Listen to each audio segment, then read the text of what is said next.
the University of Michigan would have a commencement speaker who has publicly admitted to hiding in the ladies' room with a box of donuts as a way of coping with business pressure means a lot to me. The committee was also willing to overlook the fact that I balance my checkbook by switching banks and starting all over every 6 months.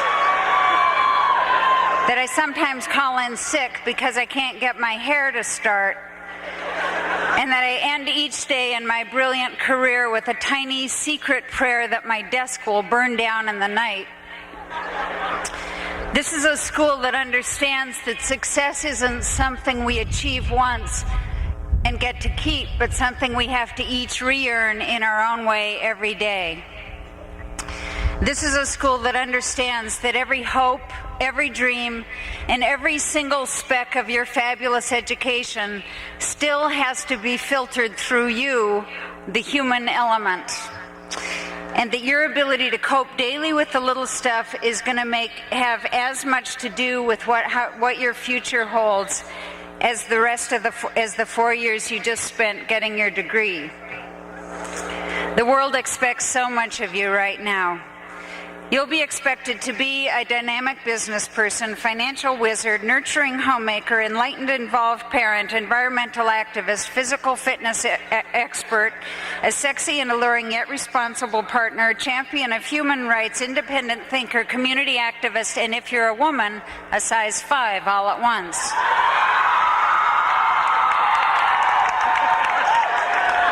Today, when the message is that anyone can do anything, it's going to be very hard for you not to feel that everyone else is doing something and that you personally are stuck in your same old ruts.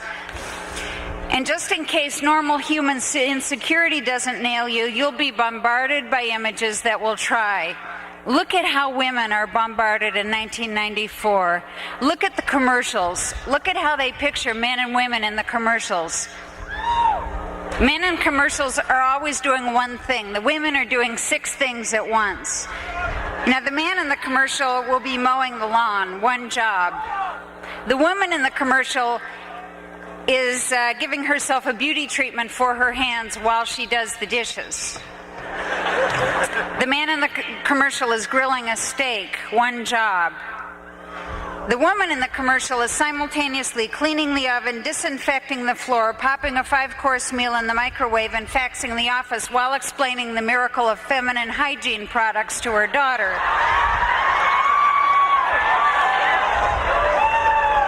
And if you think that doesn't translate into real-life expectations, head for Detroit during rush hour some morning and look around you on the freeway.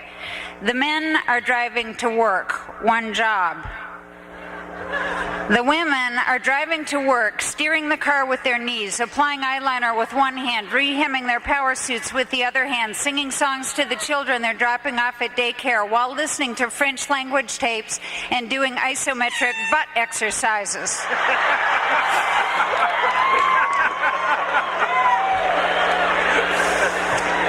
Scenes like that are just a microcosm of the extra expectations that come with being a woman and the extra sense of isolation that many women feel when they try to do everything and can't. Compounding the loneliness for a lot of women has been the fact that if we expressed any vulnerability in the process of trying to live up to 15 different images at once, we were shaming our gender by being stereotypically weak. Men are bombarded, of course, with their own set of impossible images. They've been honed and handed down by a zillion generations of protectors and providers and have just smacked head-on into a world which is simultaneously screaming for and rejecting a gentler, kinder kind of guy. A lot of my work as a cartoonist revolves around trying to cope with the pressures, trying to close the gap between who we think we're supposed to be versus who we want to be versus, of course, who we actually were at 7:30 this morning. I've searched for answers. I've prayed for inspiration. I've begged for miracles. I've scoured them all. I have 4 clues so far. Clue number 1. Give up the quest for perfection and shoot for 5 good minutes in a row. When I came to U of M as a freshman, I was 5 pounds overweight and desperate to lose the weight immediately so that I would be liked by each of my 34,000 classmates. My first crash diet resulted in a gain of 4 more pounds, and then I was really desperate. I quit eating completely for 3 days. On day 4, I slipped into a Diet Coke delusionary stupor during my first all-nighter and gained another 7 pounds when I accidentally ordered and ate pizza for the entire Mosher Jordan dorm. I vowed to not only lose the weight instantly, but to look my demons directly in the eyes, so I got a job at Drake's where I gained another 29 pounds. For a grand total of 45 pounds by the end of my senior year, which I figure means my college education cost my parents $1,000 a pound. In retrospect, it all could have gone so differently if I just had refrained from eating for 5 days in a row.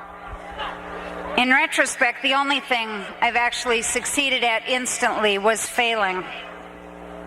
Each one of you knows someone who did better than you at something in college because they approached it with a slow, steady, intelligent attack rather than going for the screaming end-of-semester blue book miracle.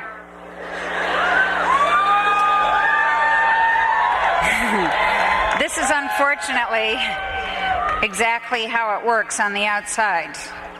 A lot of what you just experienced at U of M is unfortunately exactly how it works on the outside.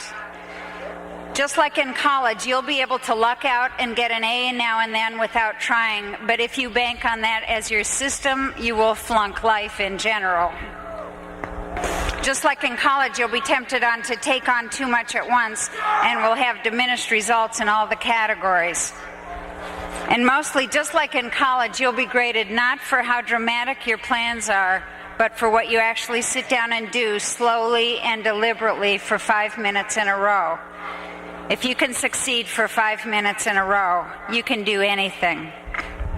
Clue number 2, remember what you love. I know that a lot of parents are here today and that this day means as much to them as it does to you. Graduation is the sort of rich, personal, intense, emotional day that has always brought out the very worst in my family. In the 8 hours I spent with them on graduation day, we managed to have a miniature recap of every psychodrama we'd had since I arrived here as a freshman. It took us 2.5 hours to buy a cup of coffee in the cafeteria line in the Union the morning of my graduation. My father wanted to take a picture of Mom and me in line. Mom said no, Dad should be in the picture and that she'd take the shot. My father said no, that my mother always cuts everyone's heads off, so he'd take the picture. Neither one of them could get the flash to work, so I said I'd take the picture. At this point, there were 20 people backed up in line behind us, and all 20 were pleading to take our picture as a group so we could just get on with it. Mom didn't want to inconvenience anyone, so she said she'd take everyone else's picture. And she started simultaneously snapping shots and looking for a pencil so she could write down everyone's names and addresses and send them copies. Dad felt guilty that Mom was now decapitating an entire group of strangers and offered to buy donuts for everyone. Mom worried that there were now 35 people in line getting crumbs on the floor and went into the kitchen to find a broom so she could help sweep. I stood in the middle and just started shrieking, "This is who I am. This is my gene pool. This is why I never get anything done."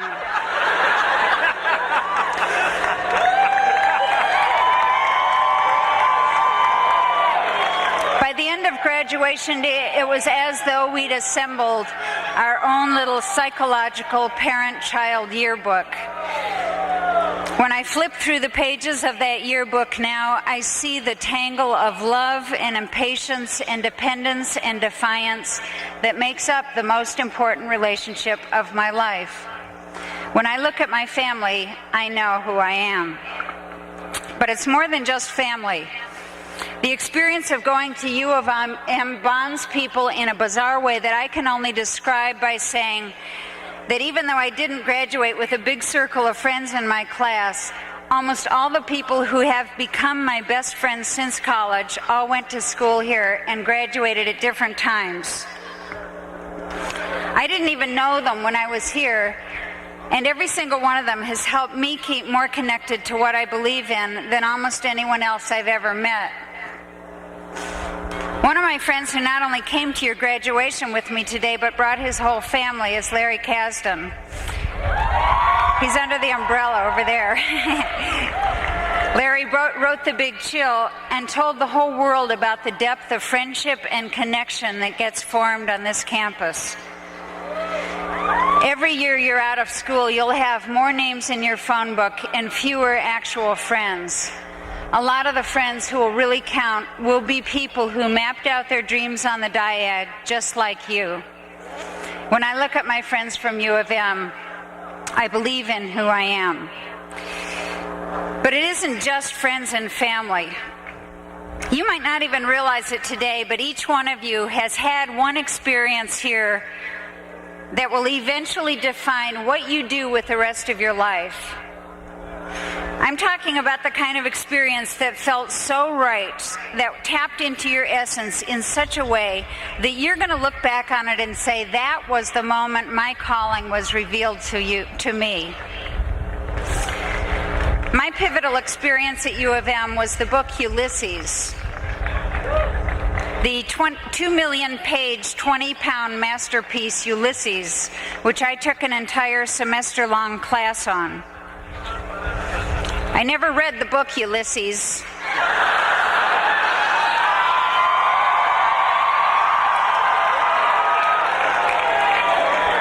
I never even made it through the Cliff Notes. I went into Angel Hall for my written essay final on Ulysses, knowing only that it had something to do with a guy in Ireland. I left Angel Hall an hour and 15 minutes later with an A- in Ulysses and the knowledge that I had a gift for creative writing. The experience of creating 10 poignant, insightful pages out of nothing but complete hysteria is what convinced me that I should write for a living, and that reconvinces me every time I remember it. When I look at my Ulysses Blue Book 22 years later, I trust who I am.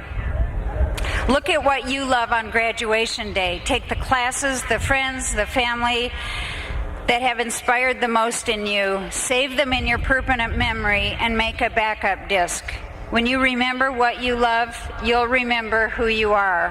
When you remember who you are, you can do anything. Clue number 3. If you want something to change, do something different. If people honestly responded to everything that was simultaneously going wrong in their personal lives and in the world in general on any given day, we would all just run around screaming all the time. When I look back and think about the things I could have done and should have done and wish I'd said and wanted to try and thought of changing, time and time again, I see the only real brick walls that were ever in my way were the ones I lovingly built myself brick by brick and then proceeded to smash my head against. I just couldn't get out of my own way. On a personal level, of course, it's hard to make changes because of the fear that if we change, something might be different. In the world at large, it's hard to make changes because of the fear that no matter what we do, nothing will be different. And in both cases, we get hit with the bonus fear that even if things are different, they'll be worse. I graduated with a class committed to open love, open thinking, open doors, open everything. 22 years later, a whole generation of flower children are spending $4,000 each on burglar alarms for their cars and homes so that no one will take our things. My graduating class rejected the depersonalized greed of corporate structure. We believed in people. We wanted to understand people, to relate to people, to nothing would ever come before the people. 22 years later, the people of my class are getting cash out of a machine, dinner out of a clown's mouth, and it isn't even possible to get a human being on the phone at the phone company anymore.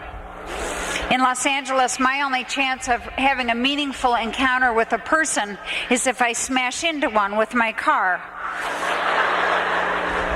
My graduating class demanded information. We wanted to know why our revolution was backfiring. We got 150 cable channels. 1/3 are entertainment crime shows, 1/3 are eyewitness crime shows, and 1/3 are news commentary shows showing in graphic detail how all the crime shows are warping our minds and creating the next little generation of villains. I fantasized that I could really change and have an impact maybe if I moved to a new city, took on a new identity, and started fresh, where no one, including me, really knew what sort of person I was. Every single person in the audience today who isn't graduating is jealous of the fact that most of you get to do just that. We all appreciate that it won't be easy. You've grown up in a strange time where in a lot of ways people seem more bounded by the bad stuff than the good.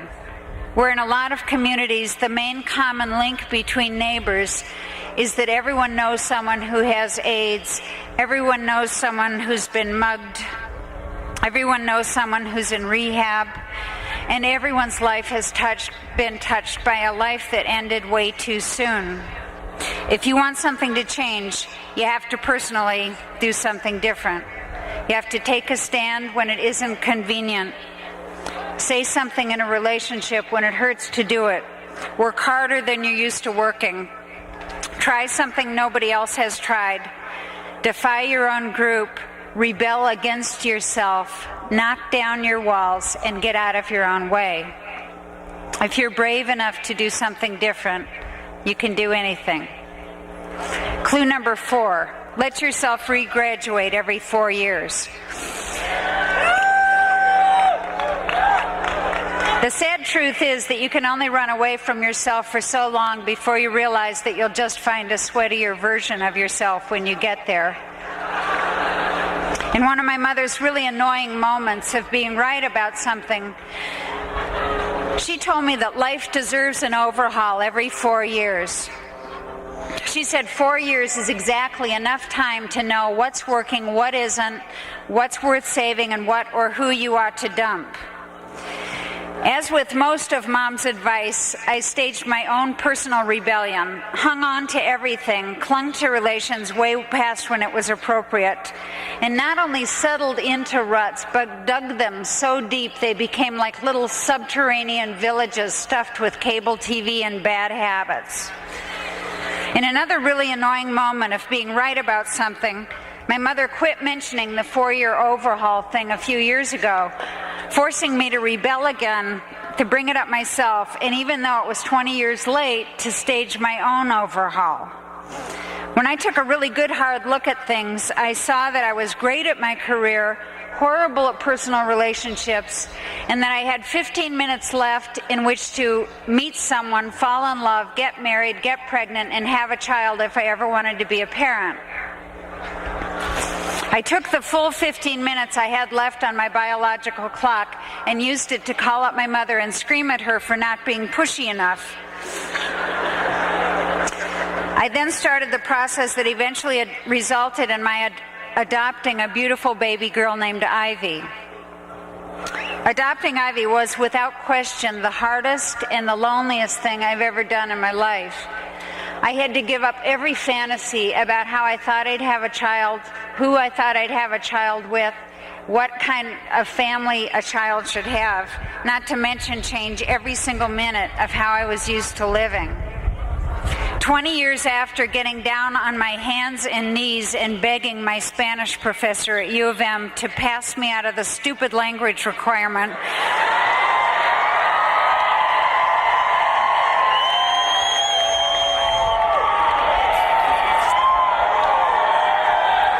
I've had to sign up for a Spanish Berlitz course so I could keep up with what my child was learning on Sesame Street.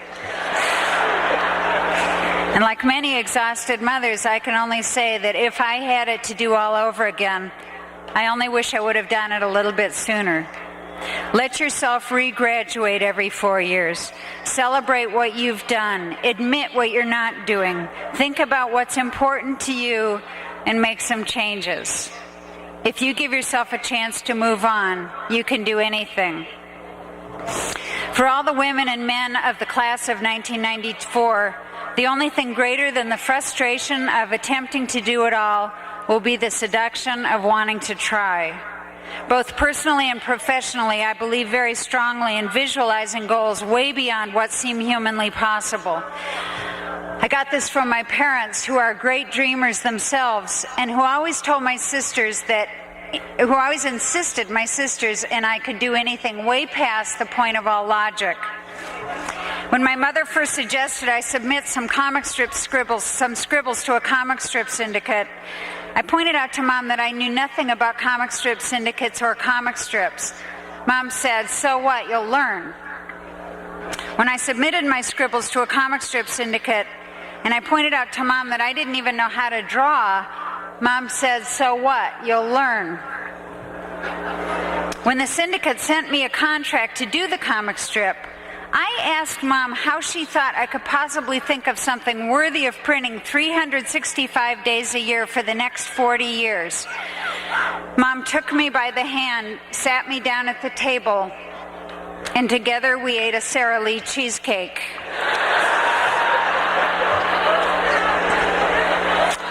All parents believe their children can do the impossible. They thought it the minute we were all born, and no matter how hard we've tried to prove them wrong, they all think it about us now. And the really annoying thing is that once again, they're probably all right. You are no different than the graduate sitting next to you who might solve the world's energy problems. No different than the one behind you who might bring about the most important changes yet in human rights.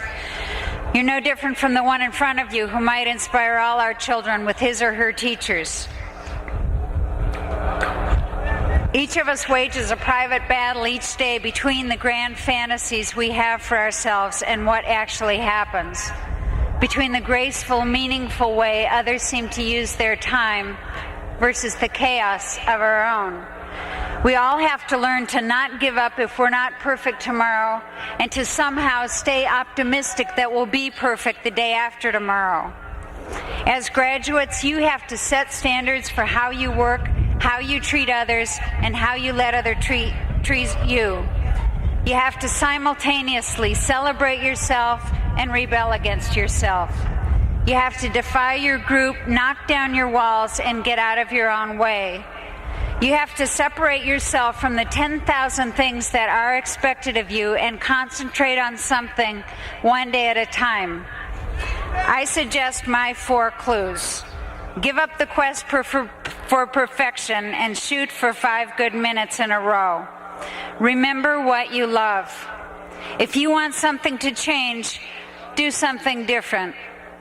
Let yourself graduate every 4 years. And when you're demoralized with no hope in your hearts and a pint of Haagen-Dazs in your stomach, crawl over to the box of junk you never quite got organized, pull out your diploma, and remember the best clue of all. If you made it through this place, you can do anything. Congratulations.